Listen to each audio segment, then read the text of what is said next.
नमस्कार। आज हम उन मुख्य ट्रेंड्स को समझने की कोशिश करेंगे जो आज के भारत को एक नई शक्ल दे रहे हैं। हाल की कुछ बड़ी घटनाओं को मिलाकर देखते हैं कि तस्वीर आखिर बनती क्या है। हमने इस पूरी बातचीत को 4 हिस्सों में बांटा है ताकि हर पहलू को आसानी से समझा जा सके। तो चलिए शुरू करते हैं अर्थव्यवस्था के साथ।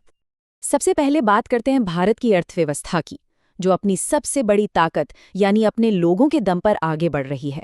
ये ग्रोथ, डेमोग्राफिक्स और नई चुनौतियों का एक बड़ा ही दिलचस्प कॉम्बिनेशन है।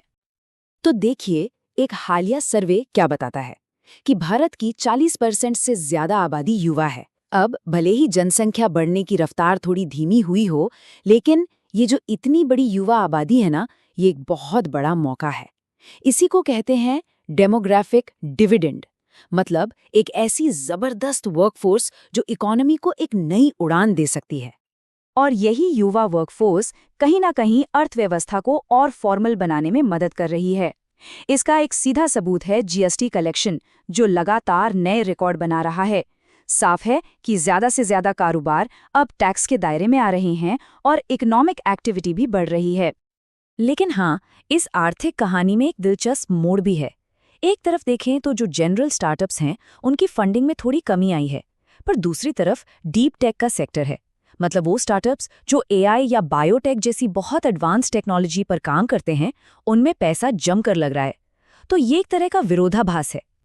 और इस बदलाव में एक और बड़ी ताकत जुड़ रही है, और वो है वर्कफोर्स में महिलाओं की बढ़ती भागीदारी। खासकर वर्क फ्रॉम होम कल्चर और डिजिटल मौकों ने इसमें बहुत मदद की है। जैसा कि हम देख सकते हैं, डिजिटल और गिग इकोनॉमी में महिलाओं की हिस्सेदारी काफी अहम हो गई है। तो चलिए अब आगे बढ़ते हैं और देखते हैं कि ये जो आर्थिक रफ्तार है, उसे टेक्नोलॉजी में हो रही तरक्की कैसे और ताकत दे रही है, और इसके पीछे एक सोची समझी स्ट्रेटजी है। यहाँ एक पूरी कहानी दिखती है। ये शुरू होती है बुनियादी स्किल से, जिसके लिए नई एजुकेशन पॉलिसी लाई गई। फिर ये क्वांटम कंप्यूटिंग और स्पेस मिशन जैसी वैज्ञानिक सीमाओं को पार करती है। और सबसे ज़रूरी बात, इस डिजिटल दुनिया में हमारे डेटा को सुरक्षित रखने के लिए एक मजबूत कानूनी ढांचा भी तैयार करती है। लेकिन टेक्नोलॉजी की इस तरक्की का एक दूसरा पहलू भी है, जो थोड़ी चिंता की बात है। एआई से बनी झूठी खबरें और डीप फेक एक बहुत बड़ा खतरा बन गए हैं। ये न सिर्फ समाज के लिए नुकसानदेह हैं, बल्कि हमारे इलेक्शन प्रोसेस की निष्पक्षता के लिए भी एक गंभीर चुनौती हैं। तो जैसे जैसे भारत अपनी डिजिटल और इकोनॉमिक नींव मजबूत कर रहा है, वैसे वैसे वो डिफेंस, एनर्जी और इंफ्रास्ट्रक्चर जैसे कोर सेक्टर्स में भी आत्मनिर्भर बनने पर पूरा जोर दे रहा है।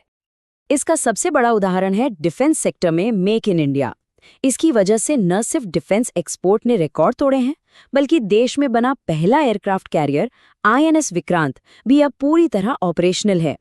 ये सिर्फ एक जहाज नहीं, बल्कि हिंद प्रशांत क्षेत्र में भारत की बढ़ती ताकत और आत्मनिर्भरता का एक जीता जागता सबूत है। और आत्मनिर्भरता की यही सोच अब एनर्जी सेक्टर में भी दिख रही है।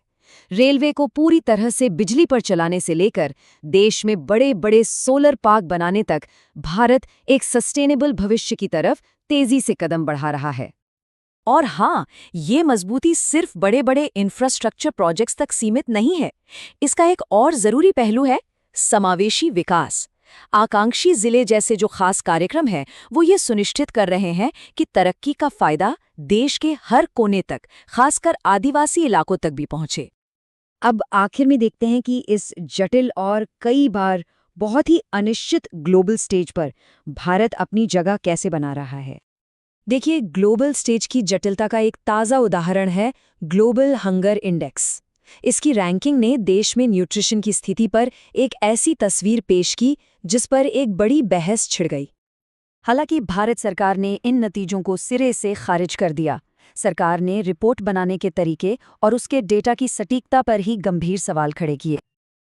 पर आंकड़ों की इस बहस से अलग भारत कुछ असली ग्लोबल चुनौतियों का भी सामना कर रहा है, जैसे तेल की घटती बढ़ती कीमतें और खाने पीने की चीज़ों की अंतर्राष्ट्रीय महंगाई। इसका सीधा असर हमारी आपकी जेब पर पड़ता है। तो सवाल ये उठता है कि इन सब चुनौतियों से भारत निपट कैसे रहा है। देखिए, इसका जवाब है कूटनीति। भारत डिप्लोमेसी के जरिए दुनिया में अपनी जगह मजबूत कर रहा है, चाहे वो क्लाइमेट चेंज पर क्लाइमेट फाइनेंस की बात हो, जापान जैसे बड़े पार्टनर्स के साथ टेक्नोलॉजी और डिफेंस के रिश्ते मजबूत करने की बात हो, या फिर अपने पड़ोसियों के साथ जो नाजुक रिश्ते हैं उन्हें संभालने की बात हो। और ये सारी बातें हमें एक आखिरी और बहुत बड़े सवाल पर लाके खड़ा करती हैं कि देश के अंदर और बाहर हो रहे इन तेज बदलावों के बीच अगले 10 सालों में दुनिया में भारत की भूमिका आखिर होगी कैसी। ये एक ऐसा सवाल है जिसका जवाब हमें आने वाले वक्त में ही मिलेगा।